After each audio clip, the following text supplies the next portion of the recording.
Hello बच्चों, तो आज हम इस वीडियो में लेकर आए हैं क्लास 4 कोपल का 3 चैप्टर जिसका नाम है घर प्यारा। ठीक है, जो कि एक कविता है। तो आज हम इस कविता का जो है प्रश्न उत्तर करने वाले हैं। तो आप लोग ध्यानपूर्वक इस वीडियो को देखिएगा। ठीक है, जिसमें से हमारा जो पहला प्रश्न है वो है, कविता के अनुसार घर में कौन कौन से जीव रहते हैं। ठीक है, मतलब कि कविता के अनुसार घर में कौन कौन से जीव जंतु जो हैं घर में रहते हैं। तो कविता के अनुसार जो है घर में चूहे, मच्छर, मकड़ी, छिपकली, चींटियाँ, तिलचट्टे तथा पक्षी रहते हैं। तो अब जो हमारा अगला प्रश्न है वो है, चूहे घर में क्या कर रहे हैं। मतलब कि कविता के अनुसार चूहा जो है घर में क्या कर रहे थे। तो चूहा जो है घर में पकड़म पकड़ी खेल रहे थे। ठीक है, क्या कर रहे थे, पकड़म पकड़ाई जो है खेल रहे थे। तो अब जो हमारा अगला प्रश्न होगा वो है, पक्षी किसकी तरह लड़ रहे हैं। मतलब कि कविता के में जो पक्षी लड़ रहे थे वो किसकी तरह लड़ रहे थे। तो पक्षी कवि और उनकी दीदी की तरह लड़ रहे थे। ठीक है, तो अब जो हमारा अगला प्रश्न है वो है 4 नंबर, कविता में घर को किसका घर कहा गया है। मतलब कि कविता के अनुसार घर को किसका किसका घर कहा गया। ठीक है, कविता में घर को मानव के साथ ही चूहे, मच्छर, मकड़ी, छिपकली, चींटियाँ, तिलचट्टे तथा पक्षी का घर कहा गया है। ठीक है, तो अब जो हमारा अगला प्रश्न है वो है, बताइए आपके घर में मकड़ी, चूहा, तिलचट्टा, छिपकली, चींटी कहाँ रहती है। उनमें से किसी एक का चित्र बनाकर उसके बारे में कुछ बताइए। ध्यान रहे कहीं कुछ छूट न जाए। ठीक है, तो इसका जो हमने उत्तर मतलब कि आंसर जो लिखा है वो है छिपकली पे। ठीक है, मेरे घर में 2-3 छिपकलियाँ रहती है। वे दीवारों पर घूमती रहती है। ये देखकर मुझे आश्चर्य होता है कि वे गिरती क्यों नहीं है। वे हम सभी को कोई नुकसान नहीं पहुंचाती है, बल्कि वे घर में उपस्थित तिलचट्टों और बड़ी चींटियों को खा जाती है, जिससे हमारा घर थोड़ा बहुत साफ सुथरा हो जाता है। मतलब कि इसमें जो है हम छिपकली के बारे में बताते हैं कि हमारे घर में जो है 2-3 छिपकलियाँ रहती है और वो जो है दीवारों पे उल्टा चिपकी हुई रहती है। वो गिरती भी नहीं है। मतलब क्यों नहीं गिरती है, हमें तो आश्चर्य होता है ये देखकर। वे सभी जो है हमें कोई नुकसान नहीं पहुंचाती है, बल्कि वे घर में उपस्थित तिलचट्टों और चींटियाँ को भी खा जाती है, जिससे हमारा घर जो है कुछ साफ सुथरा रहता है। ठीक है, अब जो हमारा अगला प्रश्न है वो है, अनुमान लगाइए। क्या अनुमान लगाना है, देखते हैं।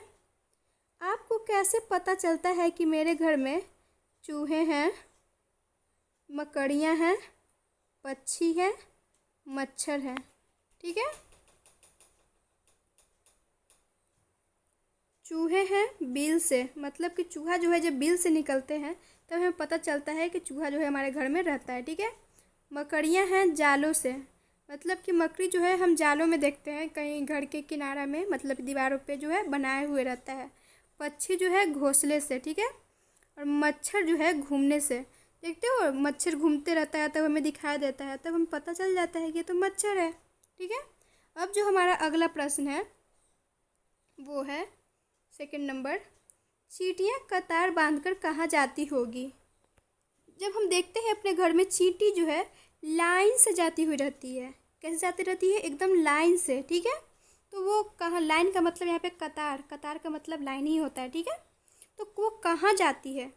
तो इसका जो आंसर हो जाएगा वो हो जाएगा, चींटियाँ कतार बांधकर भोजन को लाने या लेकर आने, मतलब कि भोजन लाने जाती है या फिर लेकर आते रहती है, फिर वो अपने बिल में जाती है, मतलब कि अपने घर में जाती है।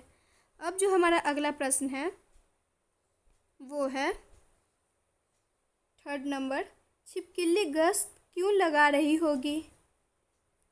छिपकली गश्त क्यों लगा रही होगी, तो वो जो हो जाएगा मच्छर, मक्खी, तिलचट्टे आदि को खाने के लिए।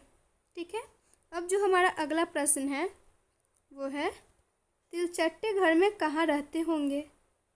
तो तिलचट्टे जो है नाले, खुले पड़े बक्से आदि गंदे जगहों में पाए जाते हैं। ठीक है। अब जो हमारा प्रश्न है वो है, पक्षी किस चीज़ पर झपट रहे होंगे। मतलब पक्षी जो है किस चीज़ पर झपट रहे होंगे। झपट रहे मतलब कि झगड़ा कर रहे होंगे। तो इसका जो आंसर हो जाएगा वो हो जाएगा खाने की चीज़ पर। ठीक है। तो अब जो हमारा अगला प्रश्न है वो है बातचीत के लिए। इसमें से हमारा पहला प्रश्न जो है वो है, घर में चींटियाँ, मच्छर और चूहे क्या हानि पहुंचाते हैं। मतलब कि इसमें हमें जो है अपना आंसर प्रकट करना है कि घर में चींटियाँ, मच्छर और चूहे जो है क्या क्या जो है नुकसान पहुंचाते हैं हमारे घर में। तो चींटियाँ जो है खाने की वस्तुओं जैसे दूध, मिठाई, रोटी, चावल आदि में लगकर उसे खराब कर देती है। ठीक है। मच्छर हमारा खून चूसते हैं, हमें सोने में दिक्कत करते हैं और इनके काटने से मलेरिया, डेंगू जैसे रोग हो जाते हैं। ठीक है। चूहे जो है कपड़े, किताबें तथा टीवी, कंप्यूटर की तारें काट देते हैं और खाना भी दूषित कर देते हैं, जिससे बीमारी फैलती है। ठीक है। तो अब इसका जो अगला प्रश्न है वो है, क्या चूहे हमेशा नुकसान पहुंचाते हैं। क्या इनसे कोई फ़ायदा भी है। घर के सदस्यों से पता कीजिए। मतलब कि इस क्वेश्चन में ये पूछा जा रहा है कि चूहा जो है हमेशा बस नुकसान ही करता है या फिर कोई फ़ायदे वाला भी काम करता है। और इसका जो है चर्चा आप अपने घर के सदस्यों से करिए और पता लगाइए। ठीक है। हाँ, चूहे हमेशा नुकसान पहुंचाते हैं। हाँ, इनसे फ़ायदा भी है। जब चूहे बिल्ली, टीवी, कंप्यूटर आदि के तार काटते हैं तो दुकानदारों से ये सब हमें ख़रीदने पड़ते हैं या इनकी मरम्मत करनी पड़ती है, जिससे उनकी खूब कमाई होती है। मतलब कि चूहा जो है हमें नुकसान भी पहुंचाता है, लेकिन हाँ इनसे कुछ फ़ायदा भी है। कैसे फ़ायदा है। चूहे बिजली, टीवी, कंप्यूटर आदि के जब तार काटते हैं तो दुकानदारों से हमें ये सब जो है ख़रीदना पड़ता है नया, तो उससे जो है दुकानदार की खूब कमाई होती है। ये हुआ दुकानदार का फ़ायदा। ठीक है। तो अब जो हमारा अगला प्रश्न है, बच्चा जीव जंतुओं को उनका घर मानने के लिए क्या कारण बताता है। इसका जो आंसर हो जाएगा वो हो जाएगा, बच्चा बोलता है कि चूहे, मच्छर, मकड़ी, छिपकली, चींटियाँ, तिलचट्टे तथा पक्षी सभी इसे अपना ही घर मानकर ही रहते हैं। ठीक है। तो अब जो हमारा अगला प्रश्न है वो है, आपके घर में कौन कौन रहते हैं। परिवार के सदस्यों के नाम लिखिए। तो जाहिर सी बात है ये आप ही को पता होगा ना कि मेरे घर में कौन कौन रहते हैं और उन सदस्यों का क्या नाम है। तो ये जो है आप खुद बना लीजिएगा। ठीक है। तो अब जो हमारा अगला प्रश्न है वो है, अपने घर के बारे में कुछ बताइए। मतलब कि अपने घर के बारे में इसमें बताना है। ठीक है। मेरा घर जो है किस गांव में पड़ता है यहाँ पर लिखना है। यह बिहार के किस ज़िले में है, मतलब ज़िला का नाम यहाँ पर लिखना है। और फिर जो है मेरा घर कच्चा पक्का, ये तो लिखा हुआ है। इसमें कितने कमरे हैं यहाँ पर, मतलब कि लिखना है कि कितने कमरे हैं हमारे घर में। हमारे घर में कुल सदस्यों की संख्या लिखने हैं जो आपस में मिलजुल कर रहते हैं। मेरे घर स्वच्छ और सुंदर डिजाइन में बना है। घर के आंगन में अनार, अमरूद, तुलसी आदि के पेड़ पौधे हैं। हमने स्वच्छ हवा और फल भी देते हैं। यहाँ पर हमें हो जाएगा। ठीक है। अब जो हमारा अगला प्रश्न है वो है, तरह तरह के घर, बताइए इनके घर को क्या कहते हैं। ठीक है। इसमें बताना है कि किसके घर को क्या कहते हैं। तो चूहा जो है बिल में रहता है, इसलिए चूहा का जो घर हुआ बिल हुआ। ठीक है। और मकड़ी जो है जाल में रहता है, इसलिए मकड़ी का जो घर हुआ वो जाल हुआ। ठीक है। चीता जो है बाड़ा में रहता है। क्या में रहता है, बाड़ा, इसलिए चीता का जो घर हुआ बाड़ा में हुआ। ठीक है। गाय कहाँ रहता है, गौशाला में रहता है, इसलिए गाय का जो घर हुआ गौशाला हो गया। ठीक है।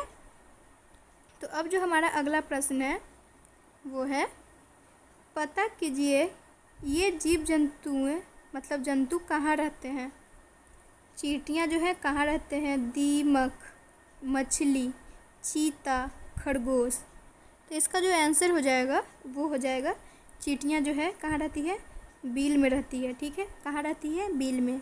दीमक जो है मिट्टी में रहते हैं। और मछली जो है कहाँ रहता है, पानी में। मछली जल की रानी है। ठीक है। चीता जो कहाँ रहता है, बाड़ा में रहता है। और खरगोश जो कहाँ रहता है, झाड़ी में रहता है। ठीक है। तो अब जो हमारा अगला प्रश्न है वो है, आपने कतार कहाँ कहाँ देखी है। मतलब कि आपने जो है कतार कहाँ कहाँ देखी है, मतलब कि लाइन लगे हुए।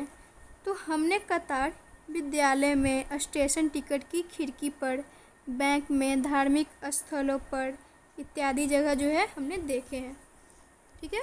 तो अब जो हमारा अगला प्रश्न है वो है, आप कब कब कतार में खड़े हुए हैं।